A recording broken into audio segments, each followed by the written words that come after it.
Hey all, welcome to Stalled Projects channel. Let's take a look at some of my projects coming up. We'll be going through these on the channel as time goes by. There's some interesting stuff in the mix, and maybe some stuff you don't find interesting. But in this video, we're all focused on the Datsun 260Z project. This is a car I saw in a fellow's driveway. I asked him if he wanted to get rid of that old car. His reply was, "Yes, I do." So we went back and forth, got it sorted out, and made a deal on it. Even though it didn't have an engine or transmission, everything else was there. It looked like a pretty solid car. Didn't seem to have any rust or damage jumping out at me, so took it home, stripped out the carpet, stripped off the paint. Looks pretty good. Don't see any rust. Floors look good. Good start. So we gave it a coat of self-etching primer and put it in storage for a couple of years. Here it is, back at the Stalled Projects ranch, ready for teardown. The interior's about what you'd expect. Cracked dash, of course. But everything else is there. Plastics are decent.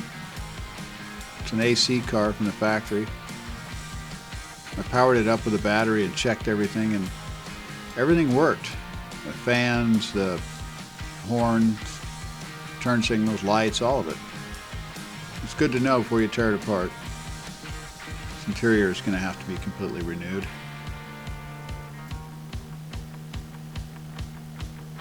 Here we are with it on the lift. Get a look at the undersides real quick. This car's been sitting since 1996, so at least everything's where it should be. Nothing's bent or damaged or missing. Just crappy looking. Underside looks decent, floors look good.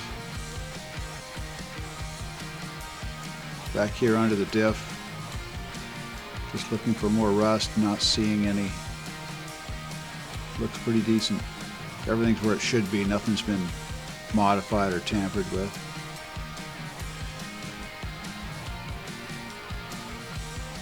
This is a late car, so it has a factory sway bar. It also has the horrible impact bumpers. Those went in the bin. Fuel tank was drained, so it looks good on the inside. It's a good thing. Yeah, so let's tear it apart. Here we've got the top sides torn off, the interior out. Still looking good. Most of the sound deadening's out, still no horrors to be found. So let's get it off to the dipper. Getting ready to load it up on the trailer and haul it over to Eugene, Oregon, where they'll do a chemical strip of the car. Get it down to bare metal. I'm not going to paint it back to green, so it'd be nice to have all that green gone out of there. But just looking at the car, it's pretty decent. But you never know. Get it in the dip and it will reveal all. If there's any bad spots, they will certainly make themselves known.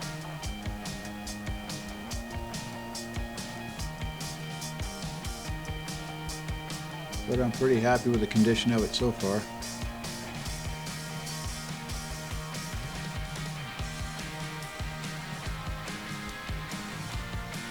Just look around and see that there's just nothing jumping out at me. Well, here we are at Metalworks. We're going to put it back in the back. It's going to sit there for 3 months. Winter's coming on, so I wanted to get the car across the mountains. Loading up the trailer in the snow. They'll let me know when it's ready. Here's some of the other cars waiting in the queue. Second gen Camaro, Datsun Roadster, some old timers. They do a lot of cars here. They're highly regarded in the industry. Let's get back to the shop. Here's the stuff that came out of the car. Here we see the wiring harnesses. They're actually in great shape. All the plugs are good. There's no damage or burnt wires or anything cut. It's all very normal and nice. Plastics from the dash, the HVAC stuff. That's a little on the scruffy side, but it'll clean up. Instruments and harness. Left them all plugged in so I could kind of keep track of what goes where. The seat frames are in excellent shape. And we'll of course put new foams and upholstery on them. Window frames are nice. Window regulators are really nice. Still bright gold CAD plating all over them. Door parts. Steering column. All the soft vinyl parts are toast, but the hard plastic parts are good. And so all that old vinyl is just going to go in the bin, getting leather installed. Here's the suspension, about what you'd expect. It'll all get stripped down, powder coated, all new bushings and stuff. I've got OEM bushings for it, so that should give it a nice factory ride. Not building a race car, just a sports car. Got some nice Coney adjustable struts and some sport springs to drop it down a little. There's that fuel tank. It looks awful, but it's not bad. It'll clean up nicely. Rear hatch. It's still got the gray paint on it. But we'll get that stripped off. I'm not going to dip these parts, I'm just going to strip them. There's not any rust to be dealt with here. There's a little bit of rust in the pinch well for the windows, but nothing much. There's the original color on the underside of the hood. No worries there. That'll clean up nicely. Here's the fender plastics. They're just dirty. They'll clean up nice as well. The fenders themselves are really in pretty good shape. I got no complaints there. Buckets look alright. Still got CAD plating on that headlight receiver. There's a little rust in this corner of this fender, but it's just surface rust. Not anything I'm going to worry about.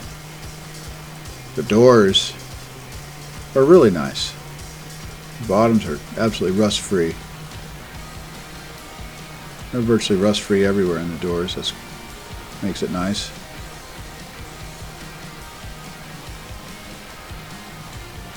Yeah, a little surface rust there, nothing to worry about.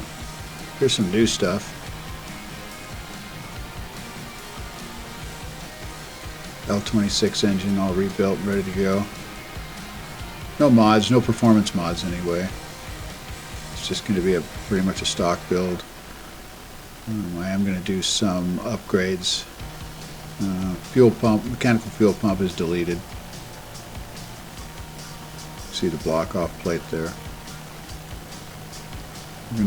As well as the block off for the distributor, because we're going to do distributorless ignition. There's the trigger wheel. And down here we have the megajolt control unit. And that runs the Ford EDIS 6 components there. Pretty straightforward system, but it's great. Program it with a laptop. You can set hard and soft rev limiters, detailed advanced curves. Nice system. And then there's the much loved flat top Hitachis. These cleaned up nice. I put kits in them. They look great. I'm sure they would run just fine. Some guys actually race with these, but they're pretty complicated, and I've decided to go with something different. I'm going to do these Mikuni HSR flat slides. These are 45 millimeters, so they're the same size as the Hitachis, but far more modern, much simpler and easier to tune. I think that'll be a nice improvement.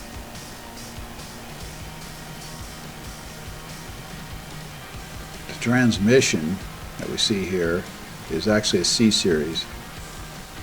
It's been modified or adapted to a L series bell housing. It's a much improved transmission over the Z-Car stuff. Here we have a R180 Subaru WRX rear diff, limited slip. I fabricated some stubs for it to use the OEM half shafts. All this stuff is Precision brand rubber. It's most of it for the car. There's a few pieces missing. I guess the door seals on these are problematic. We'll see how that goes. Moving over to some more new parts, you see taillights and headlights. They're all going to be L240 stuff. Clear front markers. These bumpers are stainless steel from Group Harrington, made in Vietnam. I've used this stuff before. It's really good stuff.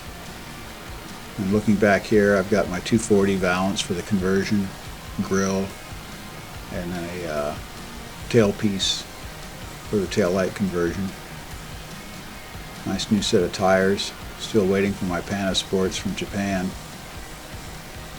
A slow boat from Japan, I might add. And we got stainless brake lines, roll center compensators, ball joints, tie rods, steering boots, stainless fastener kit for the whole car there, new pivot pins for the rear suspension. Here's the floor mats and carpets for the car. This is cut pile. It's a premium stuff. It's not original style, but it's nice quality. I'm not really going for original, so it doesn't much matter. Going with the 240 style interior. The 260 had carpet on the center hump, so I'm going to do with the diamond quilted hump cover. And this is all leather. There's no vinyl here. Even the seat backs are vinyl, or leather, not vinyl. This is interior innovation stuff. I'd say the quality is pretty good. The leather's nice and thick. Craftsmanship looks excellent. It, shipped out of Pakistan. And then of course we'll put some new seat foams in. So that's it, at least for now. Stay tuned for some other builds as well, but we'll continue on with the Z-Car project and keep you updated on the progress. Should move along pretty quickly once the body shell gets back from the dip. So thanks for watching, and check back for more progress reports on the Z-Car project. We'll also be getting after some of these too.